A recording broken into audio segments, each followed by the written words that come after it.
ভূমিকম্প হলে করণীয় কি? খুবই প্রয়োজনীয় প্রশ্ন। ভূমিকম্প আল্লাহ না করুন যদি আমরা এর মধ্যে পড়ে যাই কেউ, তাহলে ভূমিকম্প শুরু হলে আমরা কি করব? কোরআন এবং হাদিস আমাদেরকে কি বলে? প্রথমত, একজন ঈমানদার যে কোনো কঠিন পরিস্থিতিতে সর্বপ্রথম তার দৃষ্টি যাবে আল্লাহ রাব্বুল আলামিনের দিকে। তিনি সব কিছুর আগে আল্লাহকে স্মরণ করবেন, আল্লাহর দিকে তার মনোযোগ চলে যাবে।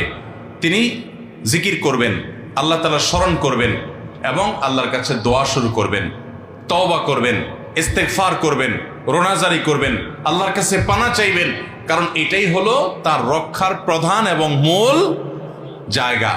এজন্য ঈমানদার সেই কাজটি করবেন। নবী করিম সাল্লাল্লাহু আলাইহি সাল্লাম চন্দ্রগ্রহণ হলে, সূর্যগ্রহণ হলে, সাহাবীদের মধ্যে ভূমিকম্প তৈরি হলে, এরকম কোনো পরিস্থিতি তৈরি হলে তারা আল্লাহর দিকে রুজু হতেন, জিকির আজকার করতেন, আল্লাহর দিকে মনোযোগী হতেন, তওবা করতেন, ইস্তেগফার করতেন। অতএব সেই কাজগুলো আমাদেরকে করতে হবে। এটা হলো প্রথম। দ্বিতীয়ত, এরকম পরিস্থিতিতে সতর্কতামূলক ব্যবস্থা হিসাবে আমরা অবশ্যই বিশেষজ্ঞরা যে পরামর্শ দিয়ে থাকেন সেই পরামর্শগুলো অনুযায়ী আমরা আমল করব। নিজেকে নিরাপদ জায়গায় নিয়ে যাব। যদি বের হওয়ার সুযোগ থাকে ভবন থেকে বের হয়ে নিরাপদ জায়গায় চলে যাব।